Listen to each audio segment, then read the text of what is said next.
Bonjour à tous, donc effectivement, Quentin Vermont, ingénieur géomètre à la D3T. Je vais vous parler un tout petit peu des systèmes de coordonnées et donc du RGNC15, qui est un pseudo-nouveau système de coordonnées en Nouvelle-Calédonie, bien que pas officiel et qui n'a pas été encore présenté jusqu'à présent.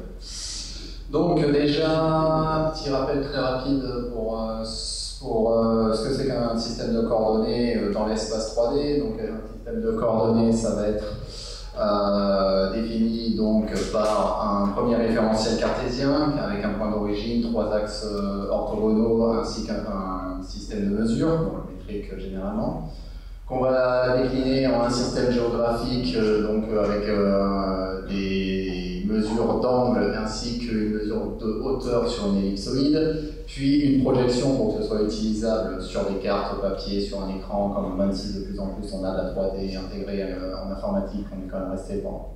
Attends Quentin, là je préviens juste après, il y a un terreau après. Donc s'il y a des choses, parce que moi il y a des choses, je n'ai pas compris. Hein. Donc, je vais un peu vite alors. Tu vas vite, c'est technique. Okay. Donc gardez vos questions, vous avez le droit de lever la main juste pour qu'on puisse suivre, parce que déjà que le sujet était mystérieux même pour moi au départ. Donc système de coordonnées qui risque un peu de mystérieux parce que c'est la première fois qu'il est présenté. Je vous redonne la parole. Donc, je vais un peu plus lentement. Donc, un système de coordonnées, ça va servir au référencement de n'importe quelle donnée géographique pour que l'on puisse utiliser différentes données géographiques les unes avec les autres.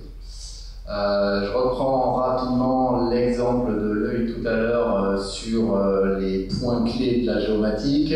On avait le GNSS en premier, le GNSS, typiquement ça nous permet d'avoir une coordonnée. Cette coordonnée, elle est forcément dans un système de coordonnées, quel qu'il soit. Bon, donc si on veut avoir une concordance entre toutes les différentes mesures, il faut que toutes les mesures GNSS soient dans ce même système de coordonnées à la base. Sinon, on n'a aucune coordination spatiale et donc ça ne sert à rien. On n'a pas de géopositionnement.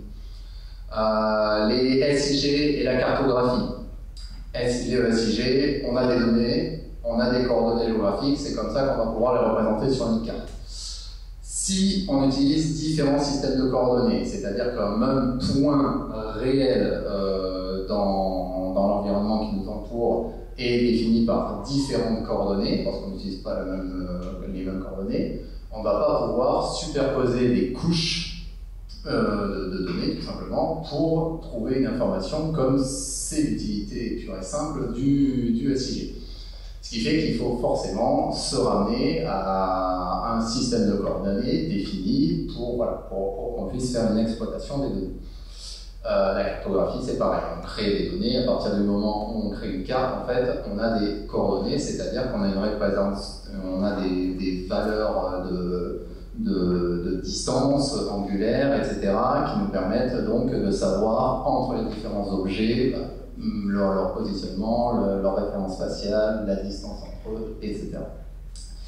Donc le système de coordonnées, ce n'est pas du SIG, c'est quelque chose qui va être fondamental pour que le SIG existe et que toute la donnée cartographique en fait existe. Sans système de coordonnées, il n'y a pas, on ne peut pas faire de SIG. Voilà. Donc, pour en revenir en Nouvelle-Calédonie. En Nouvelle-Calédonie, on est à l'heure actuelle avec le RGNC 91-93. Des systèmes de coordonnées, il en existe plein. Il en existe des internationaux et il en existe des locaux, quasiment, pas tous les pays du monde, mais énormément de pays dans le monde ont leur propre système de coordonnées locaux. Et la Nouvelle-Calédonie a eu différents systèmes, des systèmes vraiment locaux au départ qui faisaient différents secteurs, donc tout simplement chaque île loyauté, l'île d'un élève, Nouméa avait son propre système de coordonnées qui était lui aussi séparé en différents petits systèmes de coordonnées. On a eu ensuite l'IGN 72 qui a réuni toute la Grande Terre, puis le RGNC 91-93 qui a été le premier système calculé par méthode GNSS justement. Donc par satellite, on n'était plus sur des mesures terrestres, on était par rapport à des mesures spatiales. Donc le RGNC 9193, comme son nom l'indique, il a été créé avec des données d'avant 91 et 93, organisées en 93, et donc il a été créé avec un ensemble de données qui datent des années 80 jusqu'au tout début des années 90. Il a été officialisé, pour rappel, en 2006, en Nouvelle-Calédonie. Pourquoi on a besoin, un jour ou l'autre, de changer de coordonnées? Pourquoi on ne reste pas à vita aeternam sur un même système de coordonnées? Chaque système de coordonnées, il est créé à un moment donné, donc déjà, il y a potentiellement des erreurs de départ, ce qui a été le cas pour le RGNC 91-93. Il a été calculé sur un système international, qui était l'ITRF l'ITRF 2000, à l'époque 1990.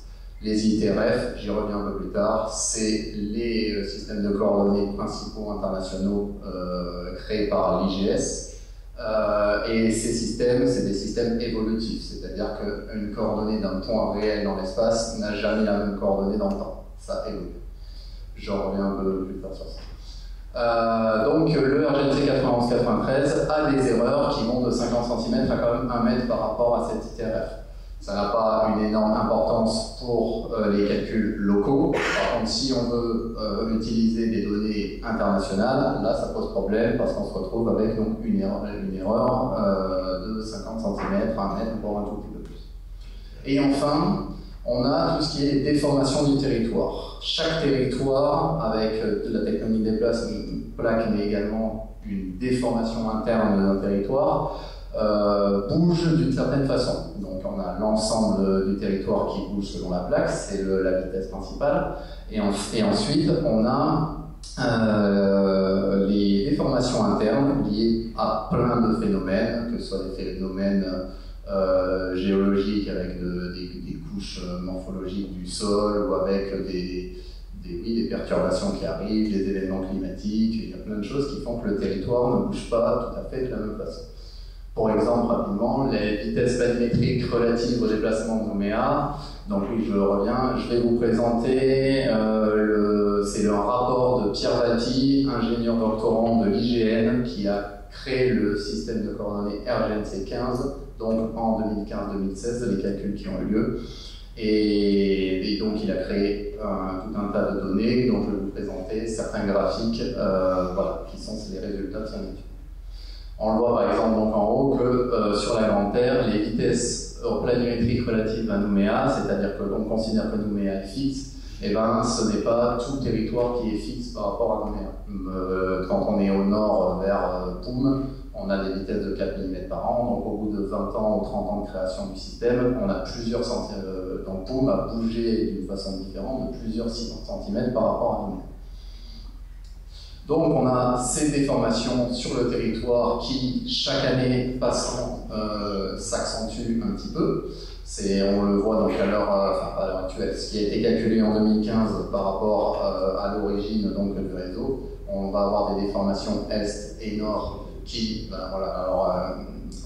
ça c'est l'écart que vous avez ici entre le RGNC 15 et le RGNC 91-93. Donc il y a ces 1 mètre et quelques en nord et ces 0,75 en négatif, 0,45 en est. Donc ça c'est les valeurs, ça comprend les valeurs d'erreur que je parlais tout à l'heure, l'erreur de départ. Et ensuite la fluctuation que l'on voit avec le code couleur, ça c'est la déformation du territoire.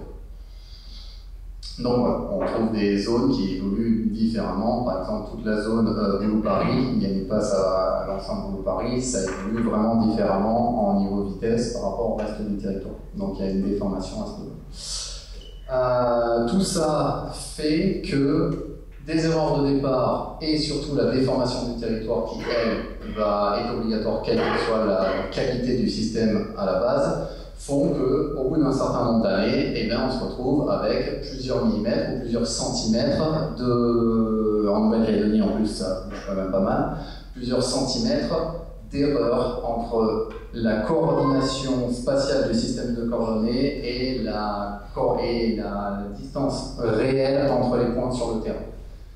C'est-à-dire que je prends 2 coordonnées sur mon système de coordonnées RGNC 91-93. Je fais un calcul entre ces coordonnées d'une distance. Je mesure la valeur réelle entre ces deux points.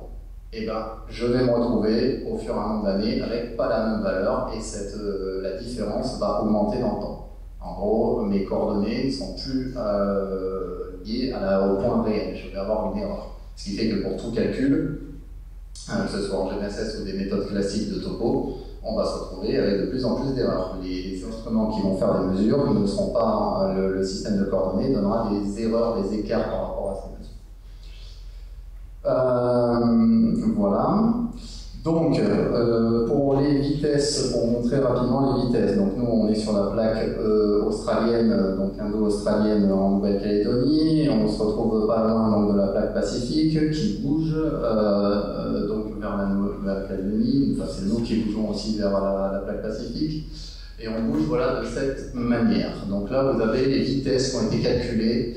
Alors ces vitesses, elles ont été calculées par série temporelle GNSS en fonction des points, évidemment, jusqu'à presque 30 ans. Enfin, quand même 20-25 ans. À partir du début des stations GNSS, en fait, en Nouvelle-Calédonie. Donc on voit, en haut, vous avez les déplacements planimétriques et altimétriques. On se dirige en planimétrie à hauteur d'à peu près tout le territoire de 5 à 6 cm vers la faille en fait, entre les deux plaques, donc grossièrement vers le Vanuatu.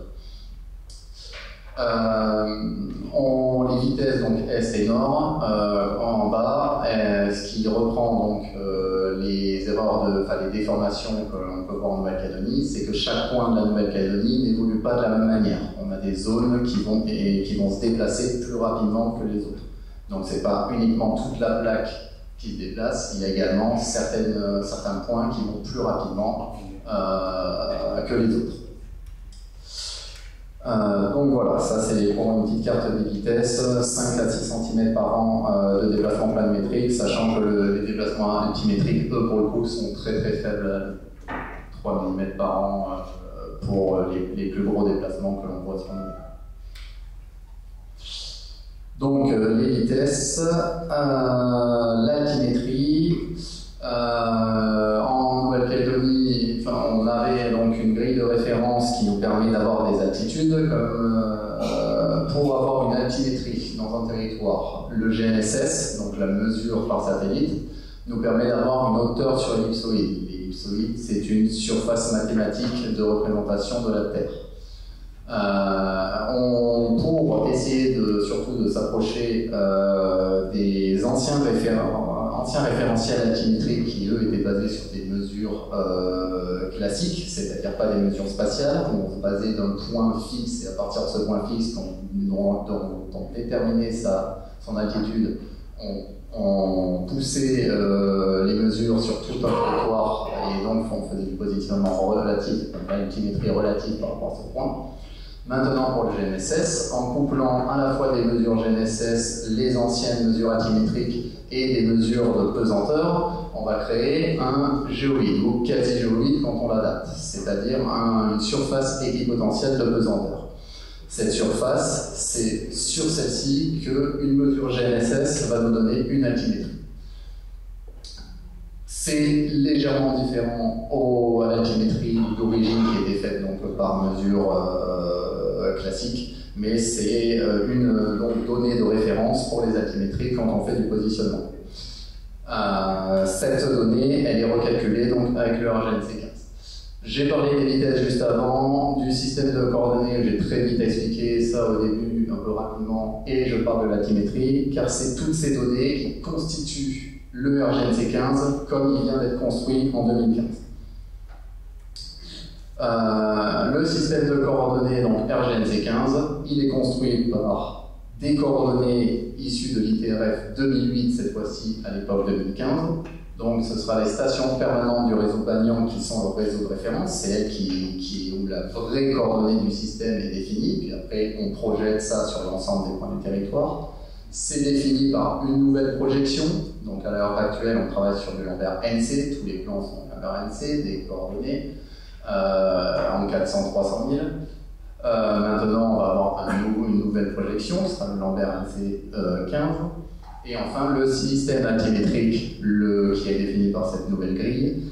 Et la toute nouveauté en Nouvelle-Calédonie du RGNC15 par rapport à tous ses précédents, c'est la fameuse grille de vitesse. Jusqu'à présent, aucun système de coordonnées en Nouvelle-Calédonie n'avait de vitesse. C'était des systèmes statiques qui étaient calculés à une époque donnée, et on conservait cette époque à vita aeternam.